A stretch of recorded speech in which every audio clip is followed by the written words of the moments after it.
ଜୟଜୀ ସାରା ଭାରତବାସୀ କି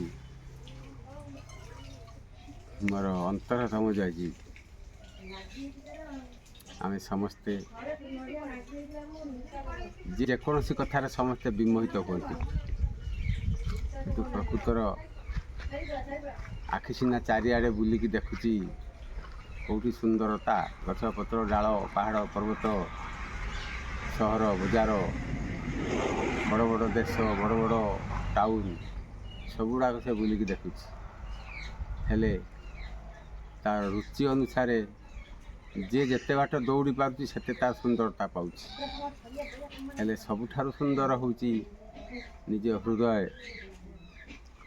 କଥା ଆଉ ନିଜ ମନର କଥା। ନିଜର ମନ ଯାହାର ଯେତେ ସୁନ୍ଦର ତାକୁ ସେମିତି ସୁନ୍ଦର ଦେଖାଯାଏ। ଯାହାର ନିଜର ମନ ଯେତେ ବଡ଼ ତାର କାର୍ଯ୍ୟ ମଧ୍ୟ ସେତେ ବଡ଼। ତେଣୁ ଆମେ ସମସ୍ତେ କୋଠା, ବିଲ୍ଡିଂ,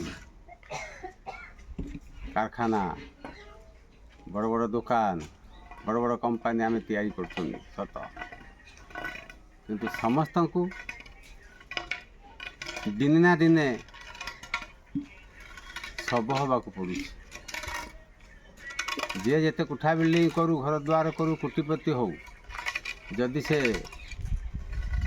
ନିଜକୁ ଜାଣିନାହିଁ ସଂସାର ସେ କାହାକୁ ଜାଣିପାରିବ ନାହିଁ। ଆଉ ଗୋଟିଏ କଥା ମୁଁ ସବୁବେଳେ କହିବି ଯେ ସମାଜର ତ ଆପଣମାନେ ଅନେକ କିଛି କରୁଛନ୍ତି, ହେଲେ ପ୍ରଥମେ ଉପର ହସ୍ତରେ ଦବାଟା ଶିଖନ୍ତୁ, ଦିଆ ଶିଖନ୍ତୁ। ଯିଏ ଯେମିତି ଭାବରେ ଦେଇଛି ସେମିତି ଭାବରେ ସେ ପାଇଛି। ରାସ୍ତା ହେଉଛି ତିନିଟା। ମଣିଷ ଯଦି କିଛି ରୋଜଗାର କଲା, କିଛି ନିଜ ପେଟକୁ ସେ ଖାଇବ, ଆଉ କିଛି ଫେଣ୍ଟ ମାନେ ସମାଜ ପାଇଁ